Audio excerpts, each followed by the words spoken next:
हम में से कई लोग हैं जो झूठ बिल्कुल भी पसंद नहीं करते। आप किसी भी झूठे दोस्त, झूठे इंसान को पसंद कर ही नहीं सकते, खासतौर से तब जब उसने आपके साथ झूठ बोला हो या आपके साथ फरेब किया हो, आपको धोखा दिया हो। मगर इसके बावजूद ऐसा क्यों होता है कि आप झूठ बोल जाते हैं खुद भी? वो कौन सी कंडीशंस हैं जो झूठ बोलने के लिए कंपेल करती हैं और आपको यह एहसास भी नहीं होता कि आपने झूठ बोल दिया है? आजकल क्लासरूम से कॉर्पोरेशन तक हर जगह झूठ बोलना और धोखा देना जैसे आम बात हो गई है, मगर इस बारे में बहुत ही कम जानकारी हासिल है कि लोग ऐसा क्यों करते हैं। मगर अगर आप ये बात जानना चाहते हैं तो फिर आज की समरी आपके लिए ही है। नमस्कार, मेरा नाम है अमित वाधवा और मैं हूं एक गिगलर। गीगल पर आपका बहुत बहुत स्वागत है। यहाँ पर आप गीगल यानी कि ग्रेट आइडियाज ग्रेट लाइफ के द्वारा बनाई गई बुक समरीज को पढ़ते हैं, सुनते हैं और लर्निंग को अपनी लाइफ में इंप्लीमेंट करते हैं। सच्चाई, ईमानदारी, ये वो लाइफ वैल्यूज हैं जो इंसान को वैल्यूएबल बनाती हैं, मगर इनके अगेंस्ट जाकर के इंसान अपनी वैल्यू ही तो कम करता है ना? तो आज की बुक समरी है the honest truth about dishonesty, how we lie to everyone especially ourselves, जिसे लिखा है डैन एरिली ने। डैन एरिली एक प्रोफेसर और एक बेस्ट सेलिंग ऑथर हैं। वो ड्यूक यूनिवर्सिटी में साइकोलॉजी और बिहेवियरल इकोनॉमिक्स के प्रोफेसर हैं। डैन कई टेड टॉक भी कंडक्ट कर चुके हैं, जिन्हें 15 मिलियन कंबाइंड व्यूज मिले हैं। तब से लगातार वो अपनी राइटिंग और रिसर्च के काम में एक्टिव रहे हैं और अलग अलग पॉडकास्ट के जरिए अपनी डिस्कवरी को अपने रीडर्स और सुनने वालों के साथ में शेयर करते हैं। तो आइए बिना देर किए शुरू करते हैं आज की book summary, the honest truth about dishonesty by Dan Ariely. जब आपके किसी करीबी ने आपसे झूठ बोला था तो क्या आपको कभी निराशा फील हुई है? वो कोई भी हो सकता है, आपका फैमिली मेंबर या कोई कोवर्कर, और बाद में आप कई दिनों तक सोचते रहे कि आखिर उन्हें आपसे झूठ बोलने की जरूरत क्यों पड़ी। इस समरी में आप ऐसे फैक्टर्स के बारे में जानेंगे जो आपकी ऑनेस्टी यानी कि सच्चाई को अफेक्ट करते हैं। कुछ लोगों को लगता है कि इंसान तब तक झूठ बोलता रहता है जब तक कि वो पकड़ा ना जाए। तो इसका क्या मतलब है? क्या धोखा देना इंसान की फितरत है? लेकिन कुछ एक्सपेरिमेंट्स की माने तो ये सरासर गलत है। एक फज फैक्टर भी होता है जो हमारी डिसऑनेस्टी यानी कि झूठ या धोखे को कंट्रोल करता है। लेकिन फिर ऐसा क्या है जो हमें निराश करता है, और कैसे हमारे फ्रेंड्स का झूठ हमारी सच्चाई को इफेक्ट करता है? क्या हम ग्रुप में काम करते वक्त ज्यादा ईमानदार होते हैं? क्या हमारी क्रिएटिविटी और इंटेलिजेंस जैसी क्वालिटी हमारी ईमानदारी को इफेक्ट करती है? ये सारे सवाल जो आपके मन में उभर रहे हैं, इनके जवाब इस समरी में देने की कोशिश की गई है। और इसके साथ ही आप समझेंगे कि झूठ या धोखे से डील करने के कुछ उपाय भी हैं। आप जानेंगे कि कैसे सुपरविजन और ऑनर कोड यानी कि सम्मान का कोड हमें और ज्यादा ईमानदार बना सकते हैं। झूठ बोलने की कई वजहें हो सकती हैं, जिनमें से कुछ जायज भी हो सकती हैं और कुछ नहीं। लेकिन झूठ और धोखा एक ऐसी चीज है जिसे नजरअंदाज नहीं किया जा सकता। इसकी वजह से कई सोशल प्रॉब्लम्स खड़ी हो सकती हैं, जैसे क्राइम। इसीलिए इस बुक को लिखने का मकसद है धोखे और उसके पीछे के कारणों को समझना और ये जानने की कोशिश करना कि वो कैसे सॉल्व की जा सकती हैं। तो आइए इस ट्रूथफुल लर्निंग जर्नी की शुरुआत करते हैं इस पहले चैप्टर से, testing the simple model of rational crime, SMORC। Gary baker एक इकोनॉमिस्ट हैं जिन्हें नोबेल प्राइज से नवाजा गया है। उनकी रिसर्च का सब्जेक्ट क्राइम यानी कि डिसऑनेस्टी यानी झूठ और धोखा और चीटिंग पर रहा है। बेकर की बेस्ट थ्योरीज में से एक है simple model of rational crime यानी कि SMORC। एक दिन बेकर को एक मीटिंग अटेंड करनी थी। जब वो लोकेशन पर पहुंचे तो उन्हें पार्किंग करने के लिए जगह नहीं मिल रही थी। वो मीटिंग के लिए लेट नहीं होना चाहते थे। मजबूरी में बेकर को अपनी कार रोड के साइड में पार्क करनी पड़ी, जो रूल्स के खिलाफ था। वो जानते थे कि पुलिस उन पर फाइन लगा सकती है, पर वो रिस्क लेने को तैयार थे। मीटिंग के बाद बेकर कुछ देर तक अपनी इस हरकत के बारे में सोचते रहे। उन्हें पता था कि रोड के साइड में गाड़ी पार्क करना गलत था, पर उनके पास कोई और ऑप्शन भी नहीं था।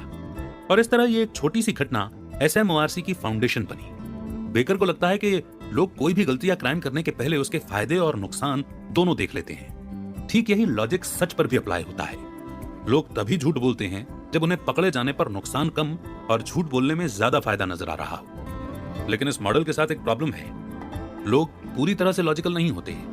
हम अपनी फीलिंग्स और इमोशंस के प्रभाव में आकर भी फैसले ले लेते हैं, और SMORC इस चीज को अनदेखा करता है।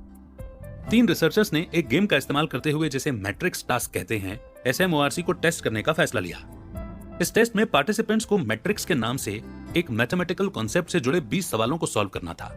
पहले एक्सपेरिमेंट में पार्टिसिपेंट्स को पेपर पर प्रॉब्लम सॉल्व करनी थी। उसके बाद वो पेपर उन्हें एक एग्जामिनर को देना था। पार्टिसिपेंट्स को हर सही जवाब के लिए 50 सेंट्स यानी कि 50 सेंट दिए गए। हर पार्टिसिपेंट्स ने एवरेज में 4 सवाल सॉल्व किए, जिसके बदले में उन्हें लगभग $2 मिले। उसके बाद रिसर्चर्स ने श्रेडर कंडीशन ऐड की। इसमें पार्टिसिपेंट्स अपने टेस्ट पेपर फाड़कर उसके छोटे छोटे टुकड़े कर सकते थे। उसके बाद वो एग्जामिनर को अपना स्कोर बताकर पैसे ले सकते थे। इसमें हर पार्टिसिपेंट ने 6 सवालों को सॉल्व किया, जिसके बदले में उन्हें $3 दिए गए। यह नोटिस किया गया कि रिसर्चर्स ने जब श्रेडर कंडीशन सामने रखी तो स्टूडेंट्स ने झूठ बोलना शुरू कर दिया था। तो स्टूडेंट्स ने झूठ क्यों बोला? क्यों उन्होंने 2 एक्स्ट्रा सवाल सॉल्व किए हैं? वो चाहते तो नंबर बढ़ा सकते थे ताकि उन्हें ज्यादा पैसे मिले। शायद उन्हें लगा होगा कि यहाँ उन्हें झूठ बोलकर ज्यादा फायदा नहीं होने वाला है। इस बात को टेस्ट करने के लिए रिसर्चर्स ने हर सही जवाब के लिए पैसे बढ़ा दिए। अमाउंट $1 से $10 के बीच में रख दिया गया। SMORC के हिसाब से पैसे बढ़ने के बाद पार्टिसिपेंट्स ने और ज्यादा चीटिंग करना शुरू कर दी थी, लेकिन चीटिंग का लेवल लगभग सेम ही था। हैरानी की बात तो यह थी कि जब उन्हें हर सही जवाब के लिए $10 मिले तो एवरेज स्कोर थोड़ा सा कम था। कुछ लोग शायद कहेंगे कि पार्टिसिपेंट्स को पकड़े जाने का डर था, इसलिए वो ऐसा झूठ नहीं बोल पाए जिससे कि पता चल सके कि उन्होंने चीटिंग की है। इस प्रॉब्लम से डील करने के लिए रिसर्चर्स ने अपने एक्सपेरिमेंट को थोड़ा सा बदला। टेस्ट के शुरुआत में ही रिसर्चर्स ने कहा कि एवरेज स्कोर 8 है। इसका मतलब अब पार्टिसिपेंट्स ये झूठ बोल सकते थे कि उनके सही जवाब का स्कोर 8 तक है। ऐसा करने से उन पर कोई शक नहीं कर सकता था। लेकिन ज्यादातर पार्टिसिपेंट्स अभी भी सिर्फ 6 सही जवाब देने का दावा कर रहे थे, इसीलिए पकड़े जाने का डर उन्हें रोक नहीं रहा था। इस एक्सपेरिमेंट की सबसे बड़ी प्रॉब्लम यह थी कि कंट्रोल्ड माहौल में यह किया गया था। पार्टिसिपेंट्स जानते थे कि वो लोग एक रिसर्च का हिस्सा हैं, इसलिए उन्होंने अपना बिहेवियर चेंज कर लिया होगा। इसलिए 2 रिसर्चर्स इनव और टाली ने डिसाइड किया कि वो लोग SMORC को असली दुनिया में टेस्ट करेंगे। वो दोनों इजराइल के एक मार्केट में टमाटर खरीदने पहुंच गए। इनव और टाली दोनों अलग अलग स्टोर में गए और दुकानदार से कहा कि वो 1 घंटे में वापस आएंगे, तब तक उनके लिए 2 किलो टमाटर तौल कर रख दे। इनव एक सफेद छड़ी लेकर स्टोर में गई ताकि दुकानदार उन्हें अंधा समझे। SMORC के हिसाब से दुकानदार अच्छे टमाटर छांटकर उन कस्टमर्स के लिए रखेगा जो देख सकते हैं, और जो नहीं देख सकते उन्हें खराब टमाटर देगा। इस बात में लॉजिक था, क्योंकि जो नहीं देख सकता उसे कैसे पता चलेगा कि टमाटर खराब है या नहीं। लेकिन एक्सपेरिमेंट के अंत में रिसर्चर्स ने जब टमाटर चेक किए तो वो एकदम ठीक थे, बल्कि इनव को दुकानदार ने ज्यादा अच्छे टमाटर दिए थे। इससे यह साबित हुआ कि SMORC हमेशा काम नहीं करता।